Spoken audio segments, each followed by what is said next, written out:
মা খাদিজা যখন মৃত্যুর সময় হয়ে গেল, অঝর নয়নে কাঁদছে, আর আল্লাহ রসুল গিয়ে বলছে মা খাদিজাকে যে খাদিজা তুমি অমন করে কাঁদছো কেন?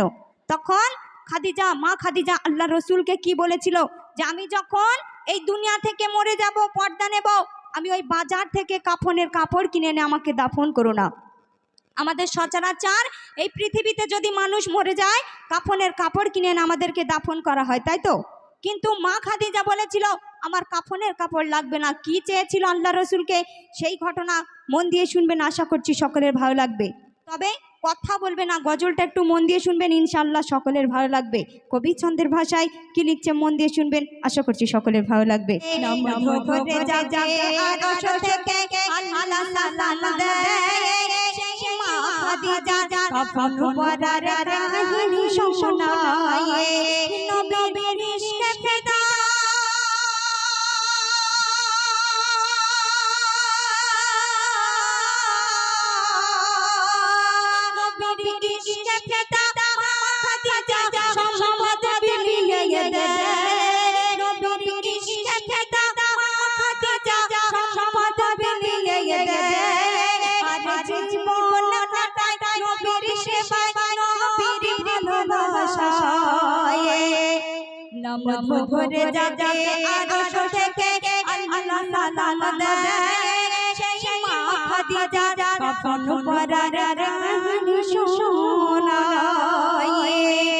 যখন এই পৃথিবীতে মা খাদিজা বিদায় নিচ্ছে, অঝর নয়নে কাঁদছে, আল্লাহ রসুল গিয়ে যখন জিজ্ঞাসা করলো, তখন মা খাদিজা বলছে ইয়া রাসূলুল্লাহ, ইয়া হাবিবাল্লাহ, যখন আমি এই দুনিয়া থেকে পর্দা নেব, যখন আমি এই দুনিয়া থেকে মরে যাব, তুমি ওই বাজার থেকে কাফনের কাপড় কিনে এনে আমাকে দাফন করো না।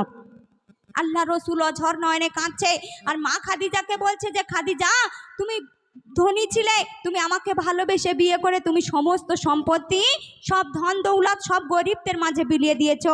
আজকে আমি গরিব বলে আমার কাছ থেকে এই কাফন কেনার অধিকারটুকু নিয়ে নিলে।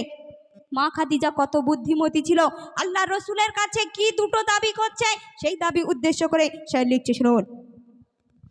বিদায় বেলা বিদায় বেলা নবীকে কয় খাদিজা বিবি ও প্রিয় স্বামী, তোমার কাছে আমি করিব দুটি দাবি।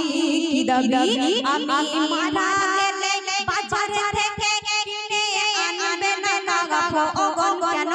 তোমার গায়ে ছেঁড়া জুব্বা পরে দিও দাফন। মা খাদিজা বলছে আমার দাফন করে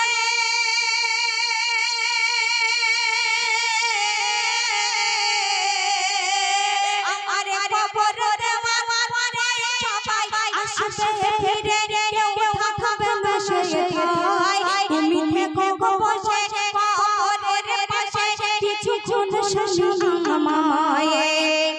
নাম ভরে যাবে আরশ থেকে আল্লাহ সালাম দেয়, সেই মা খাদিজা কাফন পরার রানী শোনায়। মা খাদিজা আল্লাহ রসুলকে বলছে ইয়া রাসূলুল্লাহ, ইয়া হাবিবাল্লাহ, যখন আমি এই দুনিয়া থেকে পর্দা নেব, ওই বাজার থেকে কাফনের কাপড় কিনে এনে আমাকে দাফন করো না। ওই কবর বড় ভয়ানক, কবর বড় নিষ্ঠুর জায়গা। যদি কারোর আমল সঠিক থাকে তাহলে সেখানে ফুলের বাগান বানিয়ে দেবে। আমি মা খাদিজা হয়েও, আমি নবীর বিবি হয়েও ওই কবরের ফারিস্তাদের সওয়াল জবের উত্তর আমি দিতে পারবো কি জানি না। যখন তোমার গায়ের ওই ছেঁড়া জুব্বাটা পরে আমি আধার কবরে যাব, তোমার জুব্বার সুগন্ধিগুলো আমার সারা শরীর জুড়ে থাকবে। ওই ফারিস্তারা যখন সওয়াল জবের উত্তর নিতে আসবে, যখন তার গন্ধ শুকবে, এটা বলে দেবে কার গায়ের জুব্বা ছিল। তখন হয়তো এর ওসিলা করে আমার কবরের সওয়াল জবের উত্তর নাও নিতে পারে। আর একটা দাবি কি ছিল, যে তুমি কিছুক্ষণ আমার মাথার ধারে বসে থাকো, যখন আমাকে সবাই দাফন করে কবরের মধ্যে রেখে দিয়ে চলে আসবে, ওই ফারিস্তারা যখন আমার আধার কবরের সওয়াল জবের উত্তর নিতে আসবে, তুমি আমার প্রাণপ্রিয় স্বামী হয়ে ওই কবরের মাথার ধারে বসে থাকবে, আর ফারিস্তারা যখন সওয়াল জবের উত্তর নেবে তুমি তার উত্তরটা দিয়ে দিও। মা খাদিজা এই দুটো কথা যখন আল্লাহ রসুলকে বলে এই দুনিয়া থেকে যখন পর্দা নিয়ে নিল, তারপরে কি ঘটছে শুনবেন।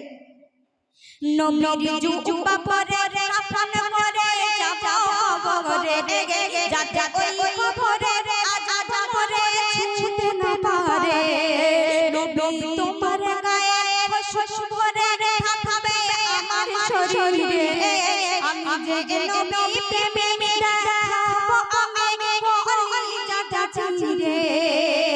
খাদিজা বলছে ও প্রাণের প্রিয় স্বামী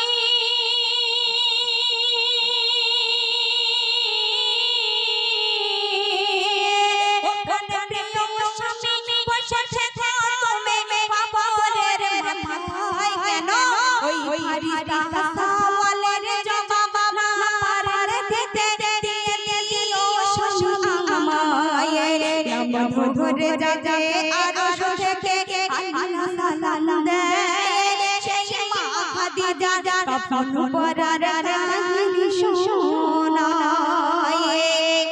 এই কথা বলে মা খাদিজা দুনিয়া থেকে যখন পর্দা নিয়ে নিল, আল্লাহ রসুল দোজাহানের বাদশাহ নিজের গায়ের ছেঁড়া জুব্বাটা খুলে ওই মা খাদিজার গায়ের কাফনের কাপড় করে দিল।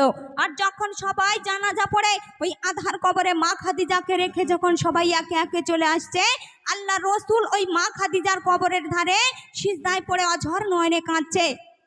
যে নবী না সাফায়াত করলে আমরা জান্নাতে যেতে পারবো কি জানি না, সেই বিশ্ব নবী দোজাহানের বাদশাহ মা খাদিজার কবরের মাথার ধারে সিজদায় পড়ে কাঁদছে আর আল্লাহ পাকের কাছে ফরিয়াদ করছে। তারপরে কি ঘটছে শুনবেন। এই কথা বলে স্বামীর কোলে বিবি ঢলে যায় আর প্রাণ পাখি তার গেল উড়ে নীল চুরি হৃদয়ে।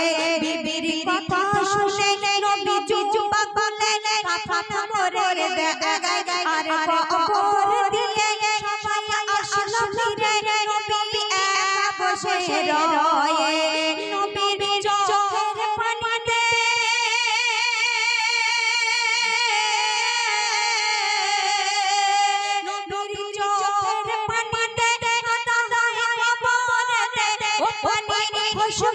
হয়ে যায় মা খাদিজার কবরে আজ খুশবু পাওয়া যায়। নাম ধরে যাবে আরশ থেকে আল্লাহ সালাম দেয় সেই মা খাদিজার কাফন পরার কাহিনী শোনায়। যখন আল্লাহ রসুল ওই মা খাদিজার কবরের মাথার ধারে পড়ে সিজদায় পড়ে অঝর নয়নে কাঁদছে, তখন আল্লাহ পাক বলছে হে বন্ধু তুমি অমন করে কেঁদো না। কেন তুমি অমন করে কেঁদো না? তোমার বিবি খাদিজার কবরের সওয়াল জবের উত্তর আমি স্বয়ং আল্লাহ পাক দিয়ে দিলাম। আর কোরআনে ঘোষণা করলো ওই পৃথিবীর বুকে যদি মা খাদিজার সমতুল কোনো নারীর ঈমান হয় তাদের কবরের সওয়াল জবের উত্তর তাদের দিতে লাগবে না, স্বয়ং আল্লাহ পাক নিজে দিয়ে দেবে। শেষ কথাই কবি লিখছে শুনুন। নবী কাঁদে আছাড়ে সিজদায় পড়ে বিবির কবর ধারে বলে ও আল্লাহু আহাদ ফারিস্তা সওয়ালের জবাব খাদিজার দাও সহজ করে। তখন আওয়াজে এলো বন্ধু মাথা তোলো আরে দোনো মুহাম্মাদে খাদিজার কবরের জবাব দিয়ে দিয়েছি আমি স্বয়ং আল্লাহু আহাদ। বলে বিবি সামাদুল